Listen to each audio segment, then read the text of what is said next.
G'day, legends. Welcome to the Thursday Sesh on Celtic Down Under. I'm your host, Jared, and joining me is Willie. How are you, Willie?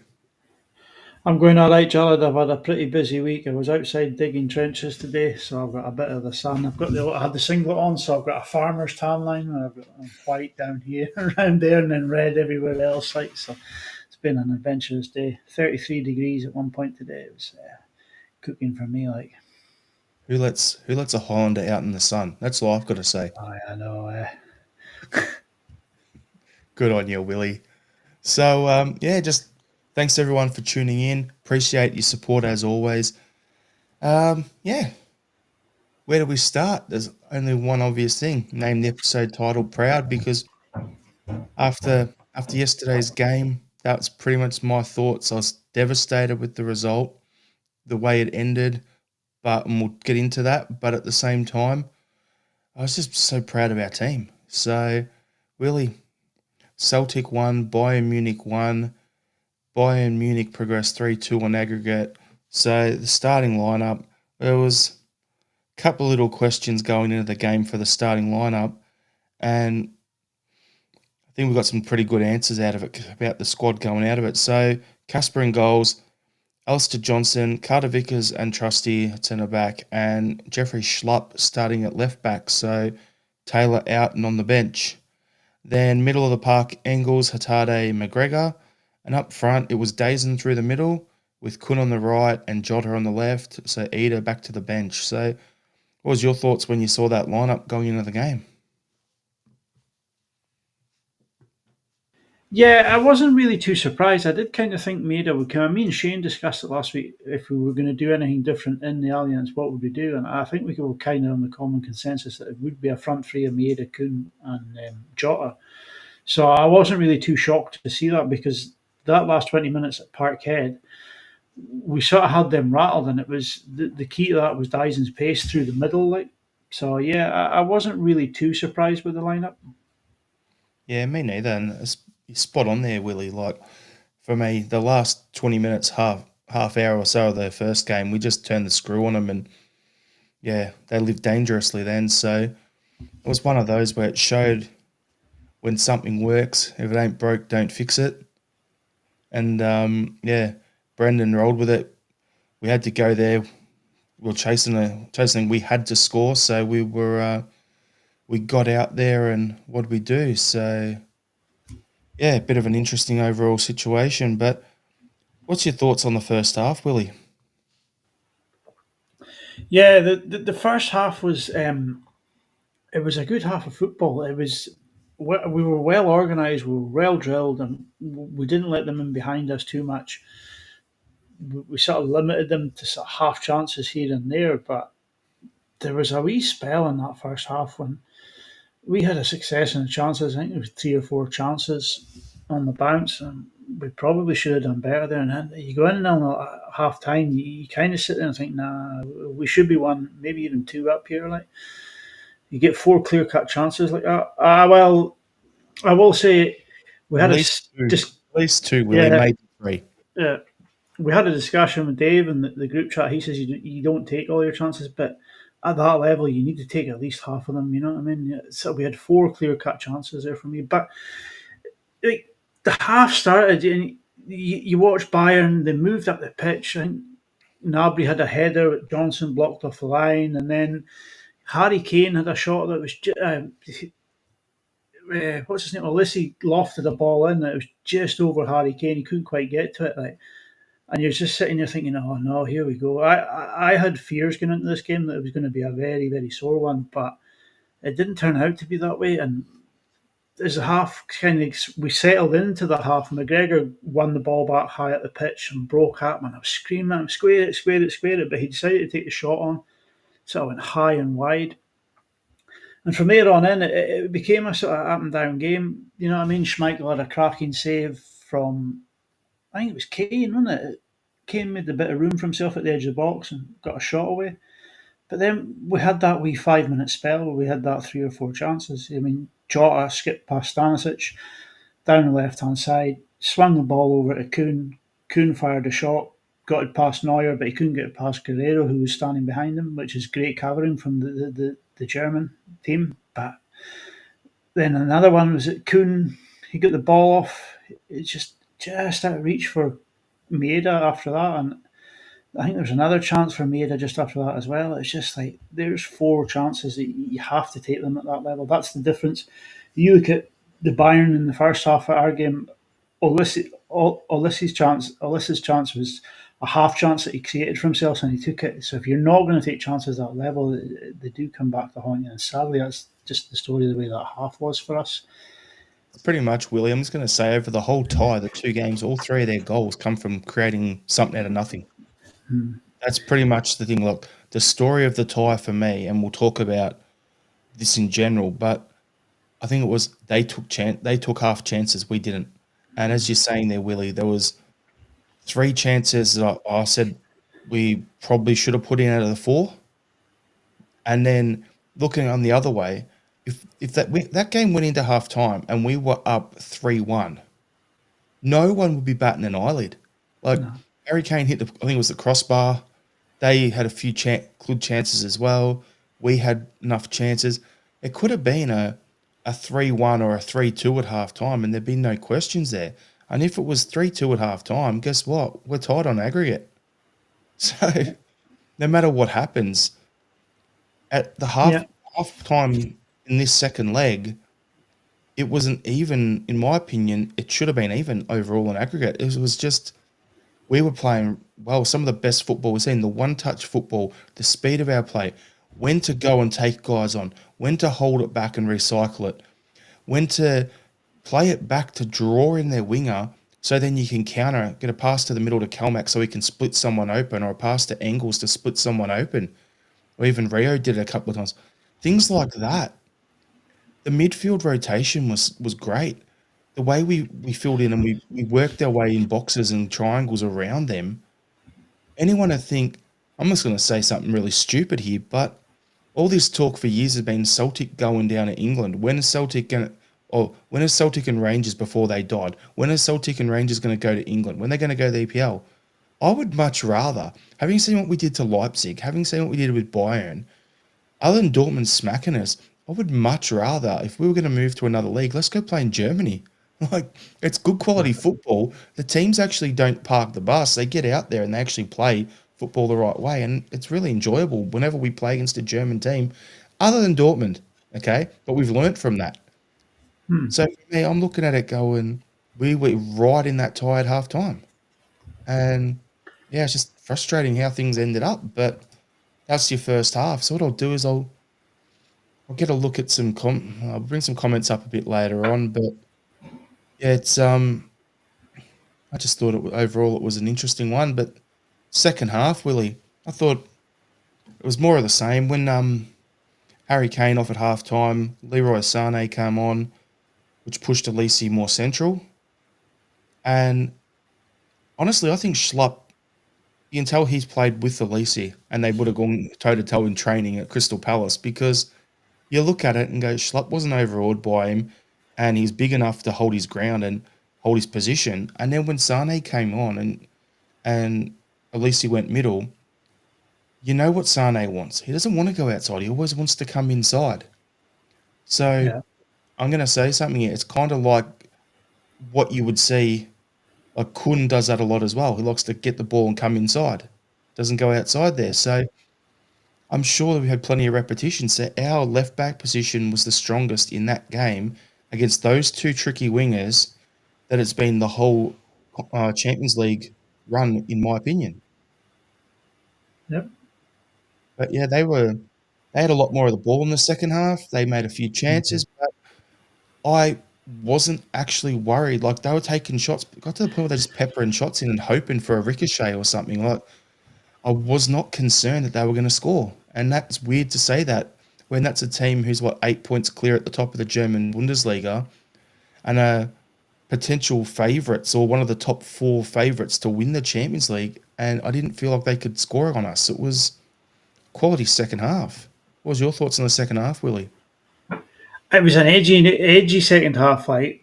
Every time they went forward, you know this team's got, like, they've got danger in them, and you say you didn't think they were going to score, but every time they went forward, I had the fear in me. I was just like, oh, here we go. This could be it. This could be it. But as half four on, I was getting more and more comfortable with every time they were coming forward, thinking, right, we're dealing with this. We've got our back four, we've got our midfield shielding that, and we are dealing with this very well. We're limiting them to half chances, and when they did get decent chances, Schmeichel was there.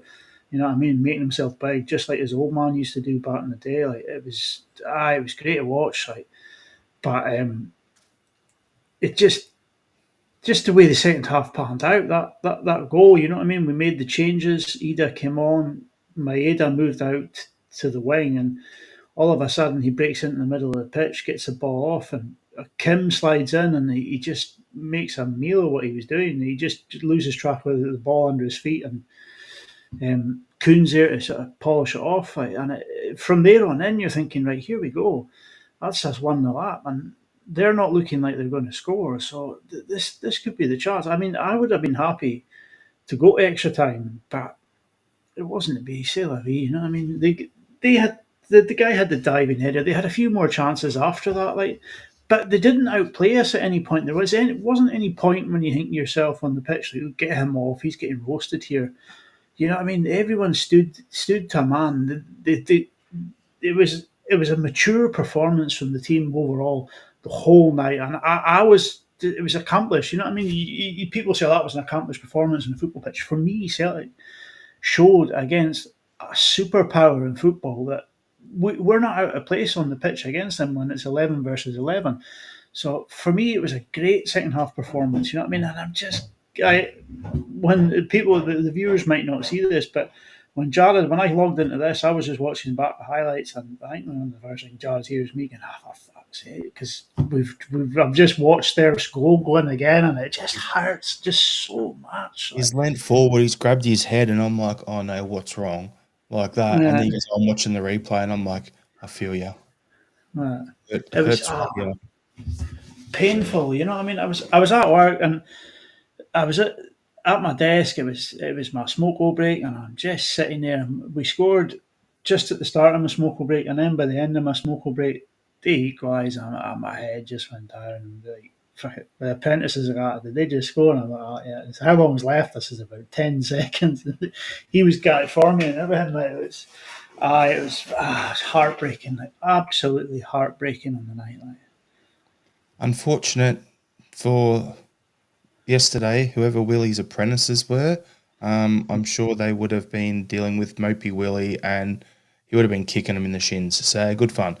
But yeah, you're spot on. Like that second half, I was happy with overall. The thing is, and this is what I break it down to, right? Their goal, as I said earlier, they took chances. They made something out of half chances, and they didn't look like scoring from open play. Casper saves it. Carter Vickers lunges for it. He boots it to try and clear it, get it out of the goal mouth. So Casper's done the right thing in that situation. Carter Vickers has done the right thing. Unfortunately for him, Davies was right there, Johnny on the spot, to deflect his clearance in.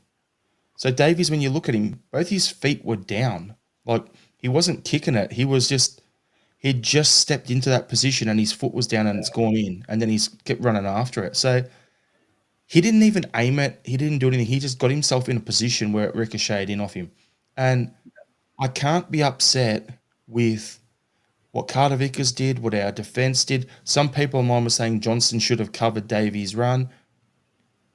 But if you look at the wide shot, he was covering someone else. So it's one of them things where it was just a shit situation against such a quality football team. And I'm not going to point the finger at any player on that pitch for us. Every single one of us who was out there wearing that army camo tops that we were wearing, every single player out there to a man, whether they started or come off the bench, gave their everything that they possibly could in that game.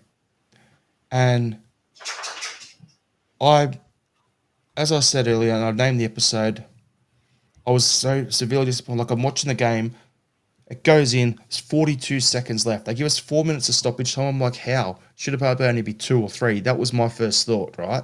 When I saw 4 minutes. And then they score with 40 seconds to go. I'm like, Hurry out. Celtic in Europe. Yeah. Celtic away in Europe. I'm like, I can't be mad. Like the performance we put in to go over there against that team on their home pitch, I'm nothing but proud of the boys. I'm disappointed the result didn't go our way. Me and Shane on Monday were saying, oh, and Liam was saying, well, we're going to absolutely smash them. Like, we're going to just be 4-2 win and we'll go through an aggregate and all this. We're all joking around. Like, we all honestly said that if we got a draw in this game and lost and the performance was right, well, then that's an improvement. And that's all we wanted. I didn't want to get absolutely pumped. So, long story short, disappointed with the result, but proud of the boys. Yeah. I mean, I feared the worst. He asked Shane about it last week when he was on the show. He says, "Do you think we'll do it?" And I feared the worst. Like, I thought we go out there, if we concede an early goal, this could be a very painful night for us. We've seen it time and time again. We've gone to Paris, we've gone to Barcelona, we've gone to Dortmund, and we've just been outclassed, and we've just wilted in the atmosphere and the heat, whatever it is. You know what I mean? It just doesn't go right for us, and I kind of feared that might happen to us, but to a man, every one of them stood tall and were counted on the night, and it was really, really. My heart is bursting with pride watching them play a superpower, and to run the superpower to within 40 seconds of beating them. It fills my heart with pride. Like, you know what I mean?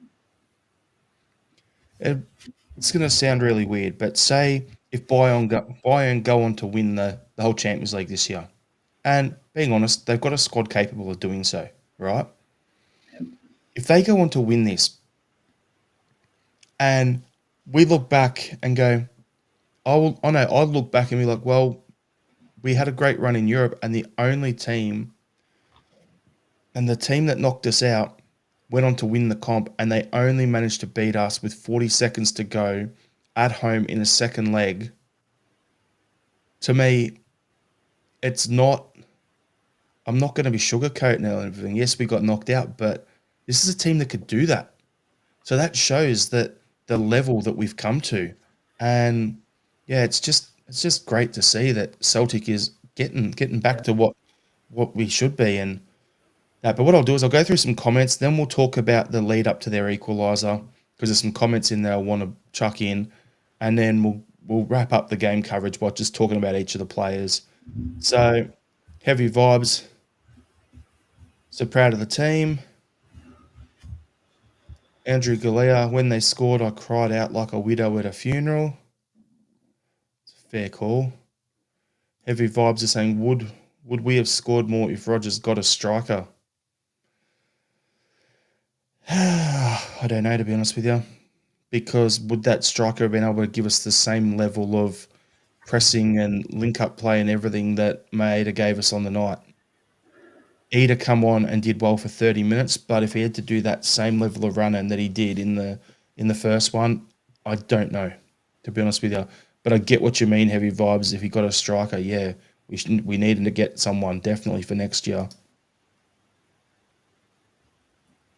And Andrew, you got anything on that, Willie, or do you want me to go to the next one? I was going to say if Kyogo played and we had made on the left from the start, it's all ifs, buts, and maybes. But I think that could have been a better first half for us. Like, I think those chances, if half those chances fell to Kyogo, I think he would have taken them on. Unfortunately, though, it's one of those Yeah, coulda, shoulda, woulda, yeah, didn't situations. yeah. Andrew Galea, fair play to Rodgers. He got it right on the night. And then it was our fullbacks were exceptional. Give AJ a new contract, lock him down long term, and tell him that when Kelmac gives over the armband, it's coming his way. That's all I've got to say after that. That's how highly I think of him. Smell the Glove is saying, unfortunately, I saw the Bayern goal coming. We were getting knackered last 15 minutes. Brendan didn't have a bench the same level as the starters. And that's a good point. So when you look at the benches, right, and who came on. So for us, 2 subs. You can make 5. We brought on 2. We took Jota off because he was, blowing like the north wind, completely out of gas after 60-something minutes, and Ida comes on. And then a couple of minutes later, Kun goes off, and we have to bring Yang on. Now, Yeah. I'm going to say it. Yang is improving quite a bit, but at the same time, he's not Champions League level, in my opinion. So when the rest of you guys on your bench are Taylor, Scales, Sinisalo, McCowan, Naroski, Kenny, Bain, Murray, Ralston, Bonner, and then you look at the subs they brought on, Leroy Sane, Kingsley Coman, Alfonso Davies, and Thomas Muller. Yeah. And they still had Eric Dyer, Paulinia, and Ito. And then there was a player years ago we were linked with, Sasha Bowie. Anyone remember that name? He was potentially coming in as a signing for us. I can't remember if it was, I think he's a left back, as a potential KT replacement. Yeah, well, he sat on their bench, didn't even get on the game. So that shows the level. So 100% with that comment about the not having much of a bench. And that's the next challenge for us. Can we get 3 or 4 more players in of the Jota through to Engels sort of level of spend Yep. and keep this squad together? And not, we'll probably lose 1 or 2 in the off season, let's be honest. But if we can bring in 3 or 4 at that level, then we're good to go. And as Heavy Vibes is saying here, this summer's transfer window will tell us loads.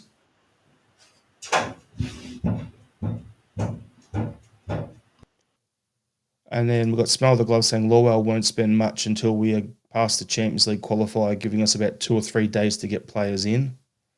Willie, I know you want to just cut sick there, so go on. Nah, listen, they have to. We can't go into these qualifiers with the same squad. But like, oh, we'll sell. I don't know. We'll sell Kuhn for 25 million to Brighton, and we'll sell Hattati, and then we'll just wait and towards the end of the window, because we know teams will be desperate for the sales, and we'll maybe drive the price down a little bit, and that cannot happen in this window. We have to set out the targets, and we have to set them out early. In fact, they should be having that list on Martin Nicholson's desk right now, and phone calls should be getting made now for when the close season comes. And we'll just say, like, this is where we think we're at valuation wise, but we'll see that might fluctuate as the season wears on, depending on their form and that. We just cannot sit still on this, because this is like, we have improved. This is our 3rd year in the Champions League, and we've improved year after year, and next year will be our 4th. It'll be the first time a Scottish club's done it, I think, to go 4 years in a row in the Champions League. And we cannot jeopardise that by saying, right, let's go into the playoffs. It's okay, we'll just play with who we've got. We'll make our way through that, and then we'll buy players then, because we know we're guaranteed the money. We cannot do that. We have to back Brendan Rodgers. Now, Brendan Rodgers has shown this season that he has the good business sense, the good spotting skills to get players in that he needs. Look at Schlupp. I thought that this guy's 31 years old, at 32 years old. This guy's a bit old. He's on 30 grand a week. Is this guy going to improve the squad? Because Greg Taylor's going to be hard to shift. Greg Taylor is a decent enough player. He has a mistake in him, but is he going to be good enough to get Schlupp? Is Schlupp going to be good enough to get in there? But he's shown there against Ulissi that he's more than good enough to play at that level. You know what I mean? So you have to back the manager now. You know what I mean? Because that improvement is there this year, and next year we have to look at it and say, like, what's the target going to be? So getting into the Champions League is the obvious target, and if we do get into the Champions League, where do we want to be? Let's have a look at the clubs that are in our peer group around us, clubs like Club Brugge. I don't know, Atalanta's another club. They've made it to the same stage as we have here. You know what I mean? Teams that are sort of around the same level as us, I would say. We have to look at where we're going to benchmark ourselves on. And for me, Club Brugge making it to the next round is something that we should be saying to ourselves, well, this is a club of similar size who spend similar amounts of money. This has to be the next sort of step we make in our progression. So yeah, we cannot shirk it this time. We can't just kick the can down the road till the end of the window and start getting players in on the 30th of August and hope it'll all work out. But it has to be done right this time. Well, on that, Willie, 100%. That it's 2 things I want to mention that you said. So, say if we were to sell Hatate, for instance, right, and then go through the qualifiers and be like, now we can replace him. and you said teams will probably try to bring their price down. We didn't see that in January because what happens? Teams know we've sold a player for big money. They know we've got money, so they ask for more. So I would be wanting, if we're going to be bringing in, say if Taylor moves on and we decide to keep Schlupp and then have Schlupp and Tierney as our left backs, great, cool, happy days, right? But if we go, say if we sell Hatate, I'd want to have his replacement in the door before we agree to sell him. I'd want to get another striker in before we do anything. If we're going to sell a winger, get someone in before they're out the door. We've got to be clever about it. Yes, teams know we've got deep pockets, but at the same time, let's get the people in first and then sell them. Like, I would rather spend extra money, bring in another midfielder, right? Say we're going to sell Hatate. We keep him, we go through the qualifiers. We win, we're in the Champions League, great. Now they're buying off a Champions League club, so they have to pay more because we're a Champions League club, right? If we were to lose and drop into the next tier down, guess what? Well, we can always sell him after those qualifiers, get that money in, and then the club would be, the bean counters at the club would be happy because they'd be like, oh, well, there's the difference we're making up in the money in the Champions League to Europa League because we sold him. So that's how I'm not saying that's what I would do, okay? Just for everyone listening, that's not what I would do. That's what any of us who follow Celtic with any level of interest and a fine-tooth comb and a magnifying glass, that's what we all know. We know that's how they think. We've been around a club with Peter Lawwell in the building, Michael Nicholson in the building long enough that that's what they would do. Okay, so that's step one, get the replacements in before selling anyone. Second thing, though, currently, at this exact point in time, the Champions League qualifiers for the Champions Path playoff round. We have to do one round of playoffs, right? So currently, you have Copenhagen, Bodo Glimt, Red Star Belgrade, Ferencvaros, and Celtic as the 5 seeded teams. And the 5 unseeded teams, Slovan Bratislava, Basel, Karabag, Ludogorets, and Sturm Graz in Austria. Well, Ludogorets, Karabag, Slovan Bratislava, if we were to get in there and get any of them, I'd be like, yeah, we're straight in. Let's be honest. That's the way I look at it. So I'm not counting our chickens before they've hatched or anything like that, but at the same time, we need to be clever. We need to have that foresight, that forward planning. Yeah.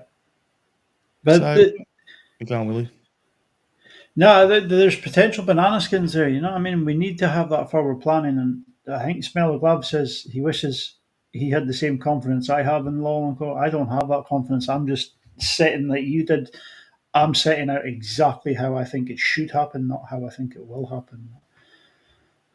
Yep, 100%. So what we'll do, Willie, we'll get to the main part of the game coverage that I wanted to talk on. So Maestro 95, the ref seen Mader get forearmed before the play went up the park. It's a clear foul. Like, my question, in my opinion, that was a foul. But I want to know, in your opinion, Willie, was that a foul in the lead up to Bayern's equaliser when Dazen got smacked in the face? Or was it just a head knock? Neil Lennon, air quotation marks, head knock, which means the ref should have stopped it so that he could be looked at for medical treatment. What should it have been? Because I'm not saying that if the VAR got involved after they scored, went back and had a look because the ref overlooked it, obviously, should have been stopped in my opinion. But if VAR got involved and went back and had a look, it should have been reviewed. It wasn't. So I'm not making any excuses. I'm not saying if we went in extra time we would have won the game. But I think it should have been looked into. It should have definitely been either a free kick because I thought Dazen was fouled or at least stopped for a head knock. What's your thoughts, Willie? I thought it was a foul, yes. I do think it was a foul, but I haven't watched back that full incident yet, and I'm not. I have a basic understanding of when and where attacking phases of play begin and end, sort of thing. And I need to look. I would need to watch it back to see if Celtic have taken control of the ball and lost possession again after that foul's happened. To say, well, look, that's probably where they're picking up the attacking phase of play from. So when they do go back to VAR and step it back, that's where it'll stop. You know what I mean? I don't know. I don't. I think I'm not sure. Like I say, I haven't really seen the incident again. It is a foul on Maeda. There's no ifs, buts, or maybes on that. But again, it's where that attacking phase of play begins and ends. That the cut-off point is. And without having to watch it back, I can't really say should it be brought the whole way back to the head knock. Yes, he should have been cuter. I think Brendan Rodgers hinted that he should have been cuter and he should have maybe stayed down and made a little bit more of it. But we all know the Japanese players. You know, I mean, they're as honest as the day is long, and they'll get up and just get on with it. Like, or if they are injured, they'll stay down. So, it's difficult one. I bet are you going to pin all your hopes on like, that should have been a foul and we should have won the game. It's happened. We just have to deal with that now. Like, you know what I mean? Yeah, Unfortunately. it's one of them, Willie, where I just look at it and go, it should have been a foul, in my opinion, initially. Wasn't called. So apparently we touched the ball twice after that happened. Or like we lost the ball after it and one of our guys tried to get on it and it was a deflection. So they said because of that, VAR couldn't get involved. But it's still a head knock. It's a duty of care to the players. The fact that Dazen got up, ran down the pitch trying to chase it down to win it back, and was at the top of the penalty box when they scored, plays against him. If he had laid down and stayed down, which is where Brendan's saying he should have been smarter, maybe would have drawn more eyes. Unfortunately, they're the dark arts you need in Europe to somehow happen. We've seen it. There was a game years ago when we were playing Juventus, and they kept wrapping their hands around us at corners so we couldn't move, but not touching us. They had their hands around like that, wrapped around the outside of the guy. So if our strikers tried to move, they were the one running into them and initiating contact, so it can't be a foul on them. So it's those sort of little things that we'll pick up and we'll get smarter the more we play at this level. But yeah, there's lessons to be learnt from that. But as Andrew Galea is saying here, apparently Hatade gave a post-match interview and gave it to the ref and VAR. I heard the same thing, but I haven't seen the footage of it either. I would love to see that.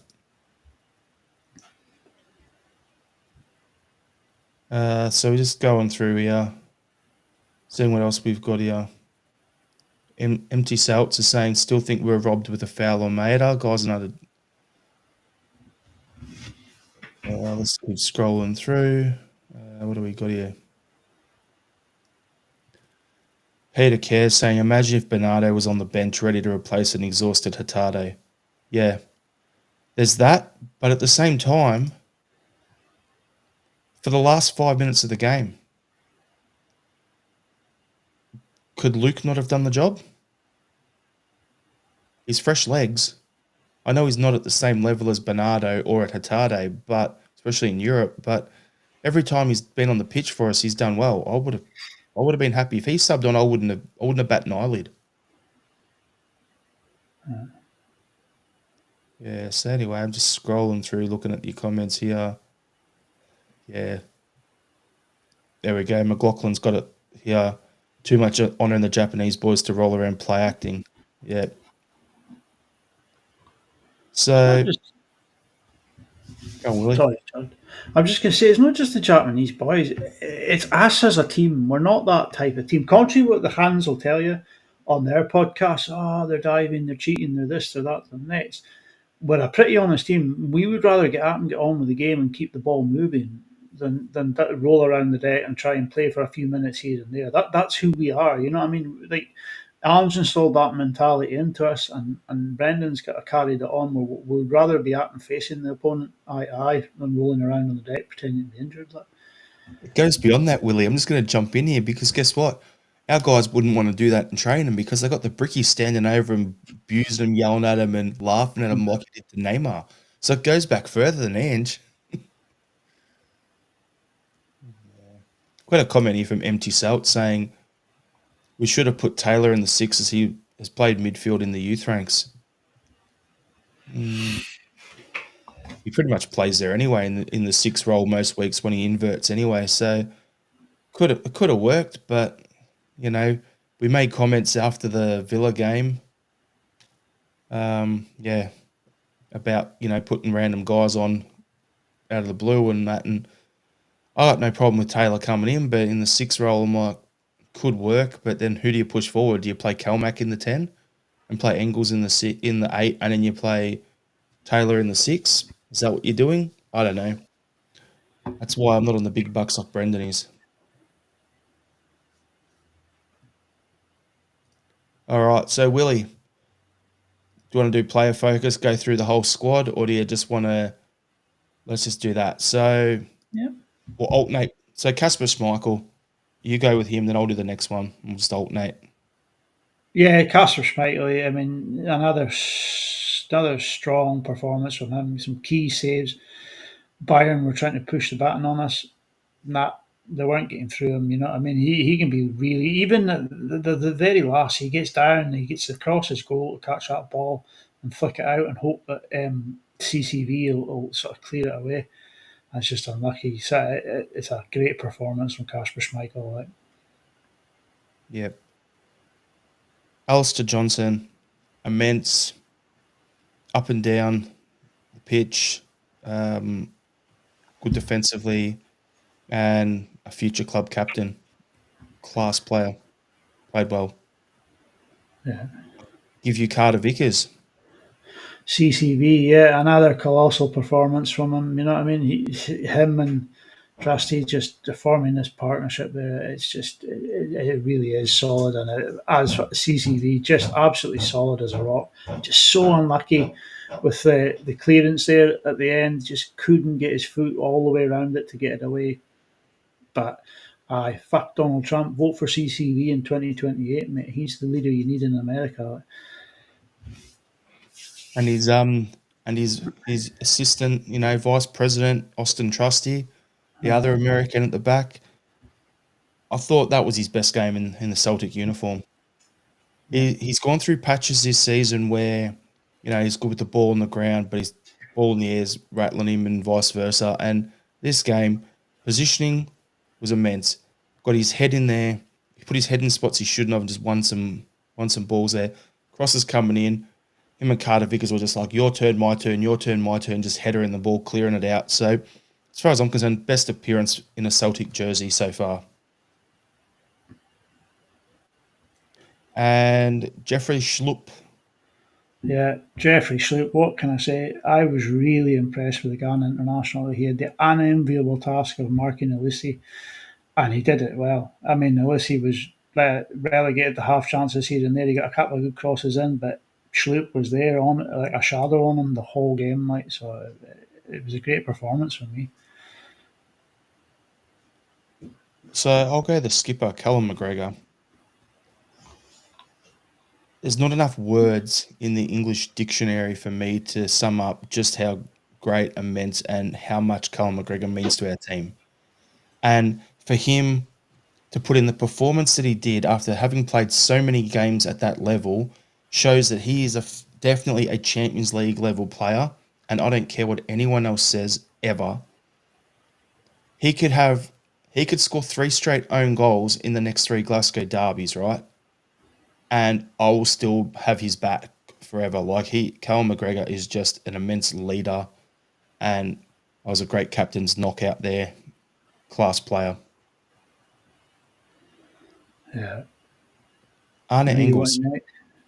Arnie Engels, I was so impressed with Engels in this game. Like the kid oozes quality, and he's shown it now that he is not out of place at this level. Like he knows when to press, he knows when to tuck in and get back and help calm up, sort of create that sort of mini double pivot in there when need be. You know what I mean? He really is. You can see where Brendan Rodgers' coaching is bringing the best out in this boy, and I am really impressed with what I'm seeing with him. Like. Yep. And then, yeah, Engels just class. And then Rio Hatade. He's one that me and him have had a bit of like a roller coaster the way I feel about Rio Hatade. Have my ups and my downs with him. Like, there's times where he just gives me the Encham vibes where some games he just against when you're playing against the lesser opponents in Scotland. Does he really seem up for it? But get him on a big stage, and he is just an unreal player. And the way Hatade played, and he looked gassed. He looked ready to go to the bench. 15 minutes to go, and he just kept fronting up, kept working, and kept his defensive shape, and then was still looking to get forward. One of his best performances for the club as well. Now, Willie, I'll give you Jota. Yeah, he created some really good openings for himself. There was that the first half, the second half too. Right out the blocks in the second half, he had this wee little shimmy and he got the ball. He managed to get past two men and get the ball into Hatati. I was really impressed with what Jota did. Okay, he faded as the second half wore on, but that's match fitness, and you know what I mean. It's not quite there yet, but I had a little bit of apprehension, thinking, is he ready for a game of this magnitude? I know he's got the skill to do it, but is he match sharp? Is he match fit? Yes, was the answer to the match sharpness because he was alert to it. But yeah, he faded, which is obviously how long he's been sort of out of the game. But that'll come that as the season wears on and we go into the next season's Champions League, that'll be there. So yeah, I'm impressed with what I saw. Like. Me, I'm going to go the goal scorer, Nicholas Kuhn. What a player. Where's Jared when we need him? Seriously, just get him on one. Just duck in for 2 minutes, Jared. Just wax lyrical about Kuhn and then piss off, honestly. Like, nah, Kuhn's just something about him is he's just a big moment player.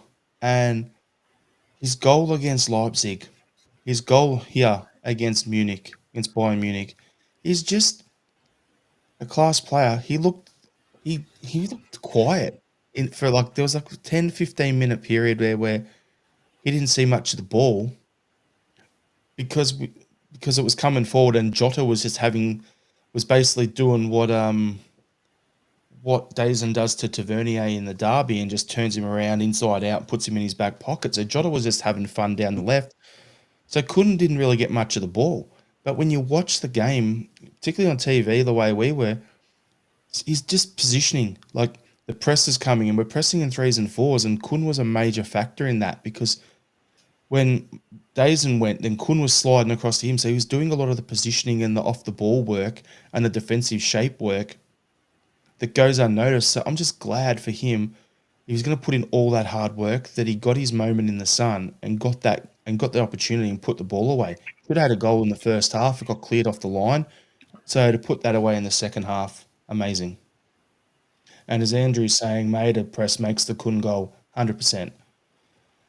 And Maida, over to you, Willie.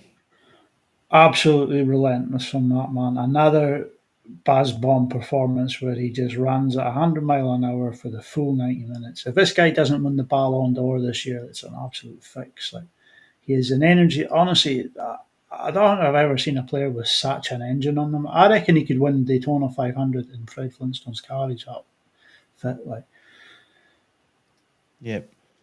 You could do it, yeah, in Fred Flintstone's car, right? sitting there running, and all these other guys go, "What's going on here? Oh, that's Dyson Maeda. We're screwed." Oh, Poor you didn't have to go man, for a man. fuel break. What's going on here? Yeah. Yeah.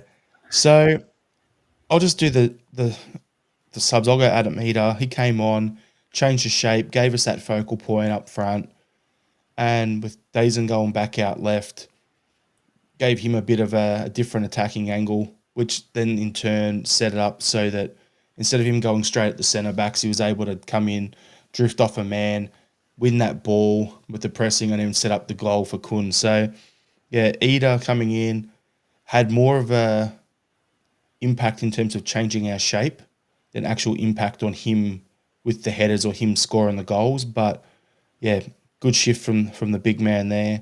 And then you get Yang to finish off. I held Young. He came on because Kuhn was gassed. He he did okay. He got caught ball watching. He caught on the ball a couple of times, but he did okay last week. Wasn't as good this week, but he didn't do anything like really bad. But he did okay. So I'm going to bring up a couple of comments from McLaughlin here is, how did Company go from Burnley manager to Bayern Munich manager? God knows, but he's doing well with that team. And then we've got some comments from Maestro95 saying Maida is a machine. Andrew follows up saying, how do we keep Maida after the season he's having? And then he goes on about Ida, saying Ida did more defending than anything. Yep. So, yeah, there was some things there. We spoke about Brendan early on as well, and the way he prepared the team was class. So, to finish off the talk about the game, because we've been waxing on about it for ages, who was your man of the match, Willie?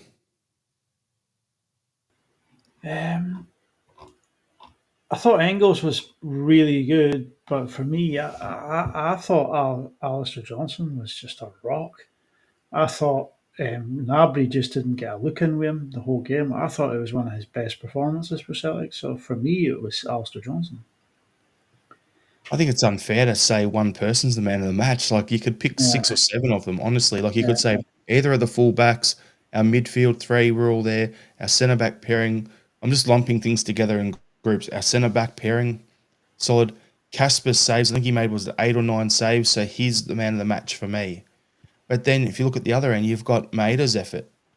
You've got Jota did well when he was on.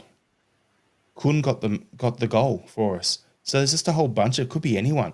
So my man of the match, massive cop out, is the Celtic Football Club.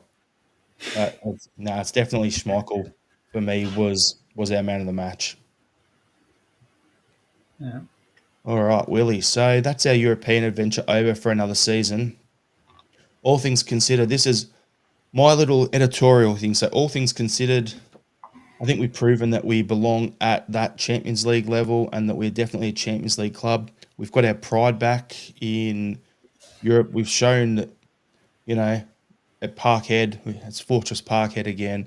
We're actually improving that whole Celtic away in Europe thing. But we have a couple of draws away in Europe, 3 draws away in Europe, I think it was, or was it 4? We played 5 Record was away games, and what did we do, Willie? The only one we lost was Dortmund, wasn't it? Villa. Oh, Dortmund and and Villa. Villa. Yeah, and Villa. So there you go. We had two losses. Dortmund was the only pumping. Villa was the only actual proper loss, the way I look at it, and then the rest were draws. So we're improving. So for me, I am pretty proud of the effort of the boys and the growth in the club, and long may it continue. So, what was your highlight of the campaign, Willie? I think the highlight of the campaign for me was,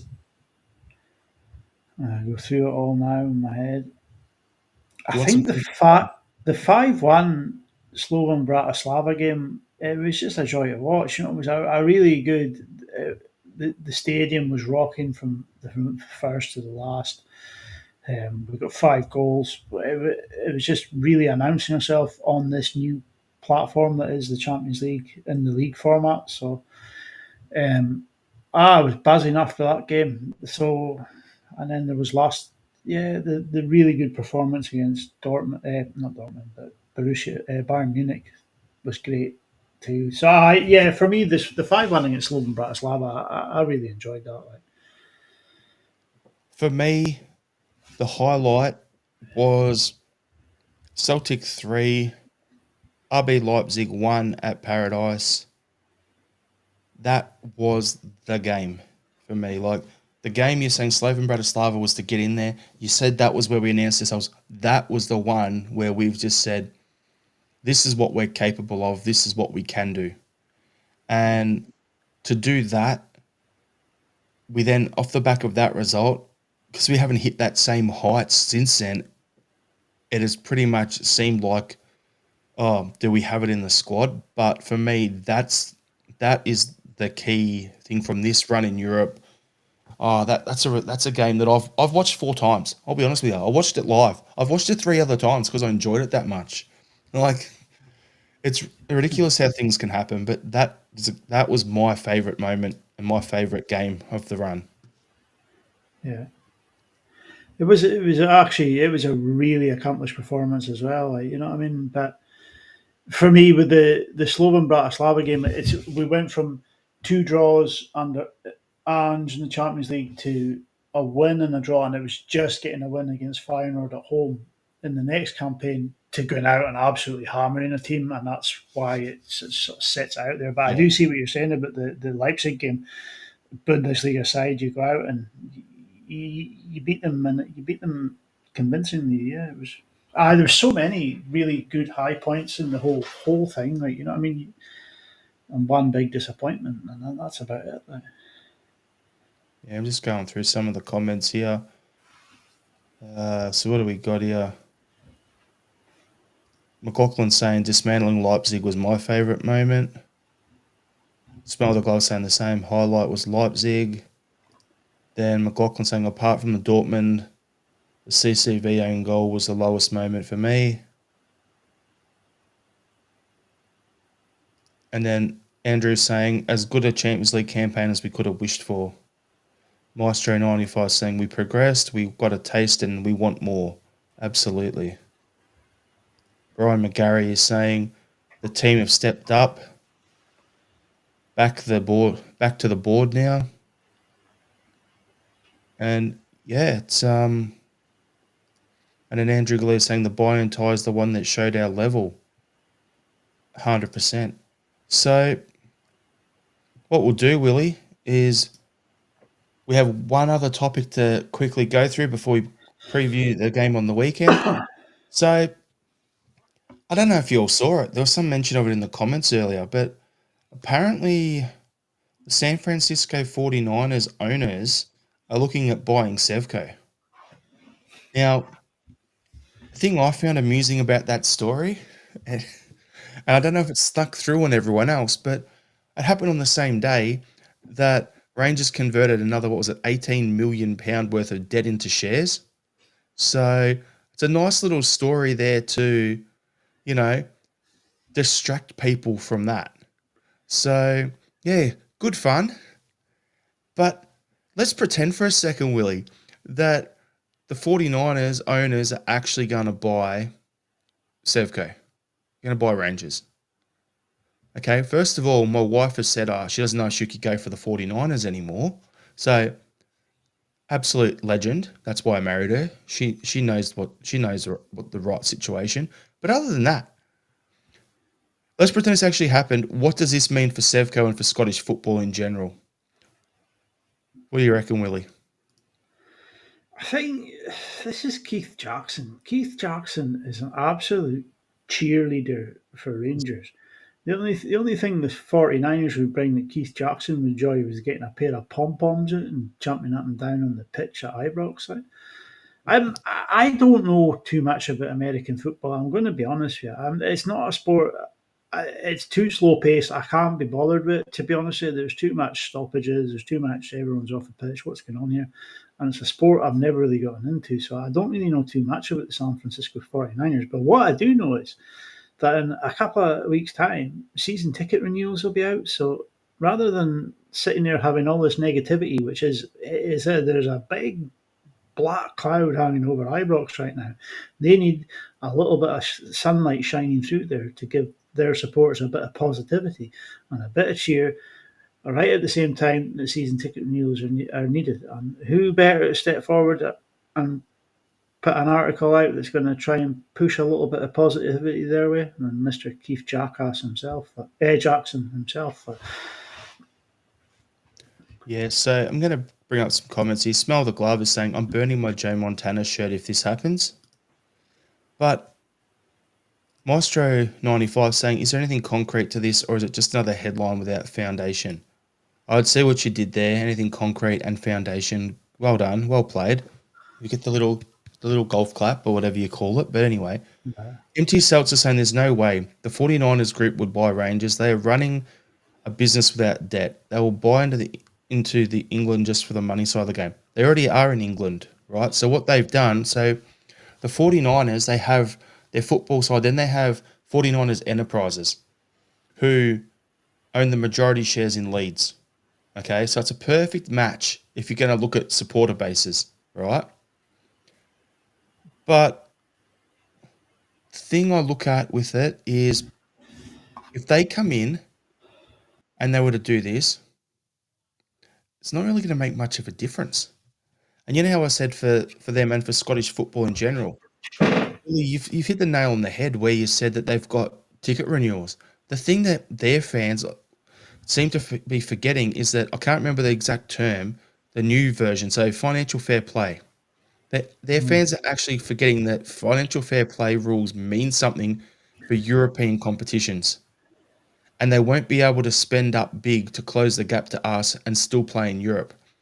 In the what is it, 13 years since they, this mob crawled out of the grave as a bunch of zombies, right? How many years have they made a profit in? One.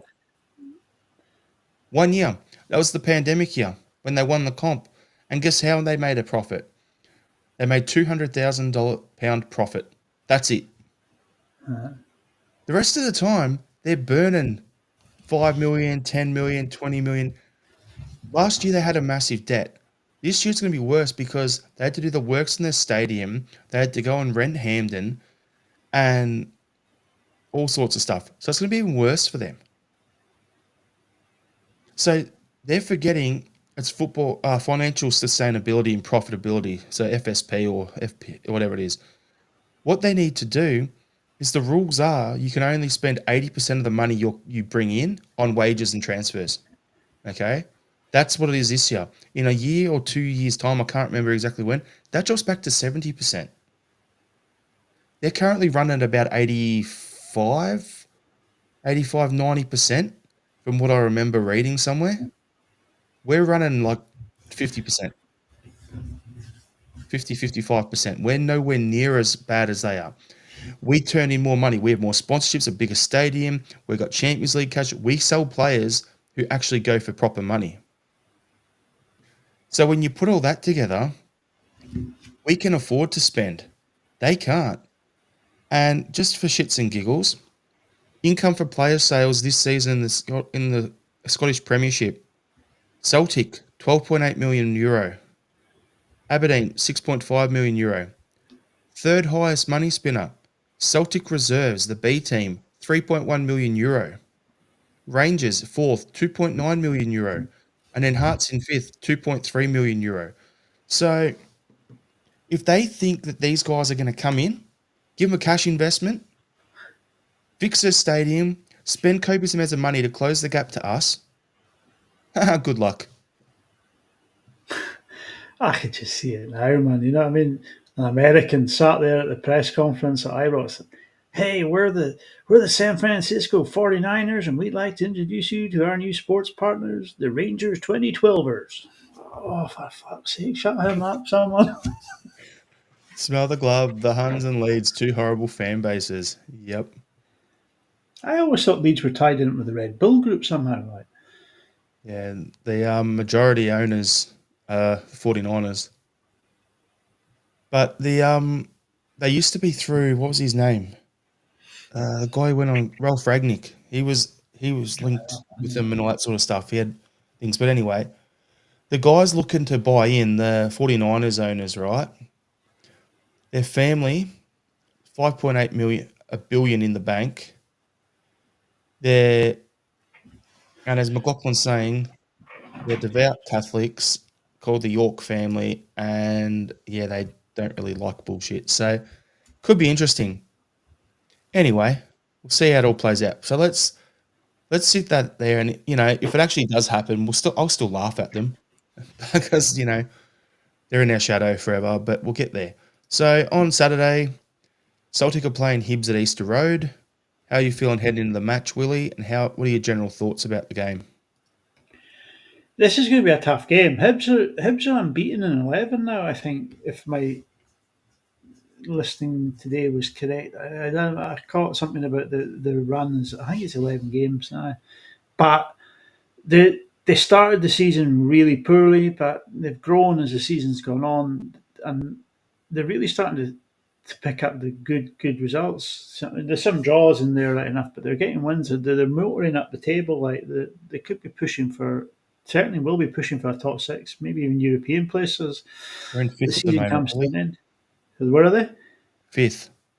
Yeah, so they are. They're up there in the top half of the table. They were bottom for long enough. Well, not long enough, but you know what I mean. They're 4 points But off third, Willie. There you go. yeah, yeah. So they're starting to move at the right time in the season. You know what I mean? They're getting that momentum, and we've come off it. I mean, there are no ifs, buts, or maybes. That performance that we had there the other night was massive. And it's an energy sapping performance. And this is the kind of game, this is the kind of that you come back from a European away day. You always fear going to one of the bigger teams and having to go and face the form team outside of us. And it could be a potential banana skin this one, though. Yeah, the thing for me, Willie, I look at it and go, what you're saying is like, it has the chance where it could be a bit of a tough one for us, especially backing up. So the fact that we've got to come back from Munich and then playing on that big pitch there, putting in that level of energy, and then you go to Easter Road, which is pretty small little ground. We're not going to have the space to play as well. I think it's going to turn into a bit of an arm wrestle. So I'm expecting a win, but I'm not expecting us to go there and pump them. So are you expecting this to be a high scoring match, Willie, or a bit of a tough slog? Tough slog. Definitely going to be a tough slog. I mean, they play a 3-4-1-2 sort of formation, but I have a funny feeling that might sort of become a 5-4-1 against us, or I think there'll be a back five of some sort in there against us because I think they'll just look to contain us and hit us on the break. And yeah, I do expect a very tough match here. Like, Yeah, I'm thinking it'll be a bit of maybe a 1 goal in it sort of margin, or we'll be up a goal and then they'll throw bodies forward trying to get a point, and then we hit them on the counter and get the second goal to get the margin out. That's how I see this playing out. I don't think it's going to be a massive one. We just blow them out early and then cruise the rest of the game. So, are you expecting much squad rotation heading into the game, Willie? I think there'll have to be a bit of rotation. I think not that we can do much, to be honest. Yeah, I think it'll be the usual kind of rotation. I think McCowan will come in.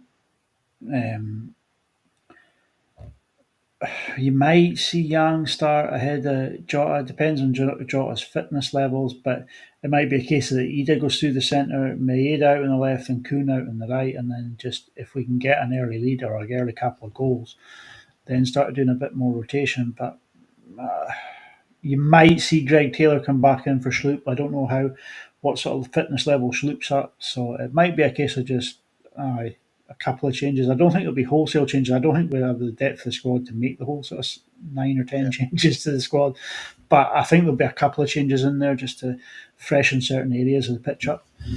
Yeah, I agree there. I'm thinking Eder will start. The thing we got to remember is Kun went off because he was cramping. So has he got a knock or is it just a cramp? Who knows? Haven't heard anything. So I wouldn't be surprised if Yang starts on the right and Maeda's on the left. And then you've got Kun who can come on if you need to, and Jota who can come off the bench. It'd be interesting to have some weapons there to do that.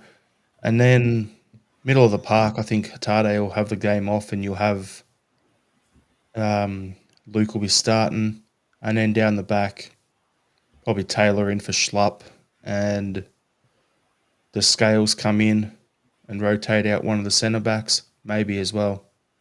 Especially if you don't want to, run the risk of whatever the sports scientists say, whether it's Carter Vickers or if it's Trusty or whatever. Wouldn't surprise me about that. So, yeah, it could be an interesting one. Maestro 95 saying changes for Saturday, McCowan, Scales and Taylor. Smell the glove saying at least Hibs will come out and play and give us space in behind. Andrew saying we have to make multiple changes to the team. Ralston, Taylor, Scales, Yang, McCowan all must start. And then Smell the Glove saying Hibs away Saturday, Aberdeen home on Tuesday, then St Mirren away next Saturday, then a full week off. What is this week off stuff that you talk about? The players won't know themselves. Last time they had a week off, they went down to the darts, and most of them come back crooks. So just keep playing. The Hibs will be up for it. Yeah. Smell the glove saying take it. Kun is injured, and Brian McGarry saying Kun took a knock. Hope he's okay. Could be an interesting one. So yeah, I don't think it'll be two. I think maybe 3 or 4 changes. That's it. So what's your expected starting lineup and your score prediction, Willie? Starting lineup, I'm going to go with Schmeichel, Ralston, CCV, Trusty, Taylor. In midfield, we'll have Kalmack, McCowan, and Engels. Kuhn on one wing, Maid on the other, and Ida up front. For me, I'll keep so it's same pretty much across the back. Except for I'll just go. I'll probably Schmeichel in goals, Johnson the right back. I think we might see Carter Vickers out for this one, so he can play the next two. So Trusty at right centre back, Scales at left centre back, Taylor in at left back. Middle of the park will be Engels, Kalmack, Luke. Up front is Ida. On the wings is Yang and Maida. That's what I'm thinking. And my score prediction, I think we win 2-0. And as I said, we'll score, then they'll start throwing bodies forward towards the last 10 minutes, and then we get a second one. What are you thinking, Willie? What was your score prediction? I think we'll win 1-0. I think this is going to be a very, very tight game. I think it's going to be one that could go down to the very last minute. A Celtic time goal to win it for us. Fair enough. Well, thanks everyone for tuning in. Appreciate it as always. If you haven't done so, hit subscribe on the YouTube channel. If you're listening to this in the audio version of the podcast, please make sure you subscribe to the Celtic Down Under podcast and leave us a review on, if you're listening on Spotify, if you're listening on Apple Podcasts, whatever, give us a review on there as well. We appreciate each and all of you for doing so. Willie, we had a final thought and then we call it a day. So you had a final thought? Final thought for me is well done, Celtic. Well done in Europe this season. You've exceeded my expectations and you've taken us to the next level. So kudos to you guys. My final thought was going to be along similar lines, but since you said that, I'll just say something else. Brendan Rodgers, give him a new contract. We're at a point now where he's got 1 year left on his deal, which is next year. What he's done for us, building this team up the last couple of years, give him his new contract, let him become our Sir Alex Ferguson, be there long term, and build that program. Yep, I'm going to get hate for that comment, but anyway. Thanks everyone for tuning in. Hail, hail. Hail, hail.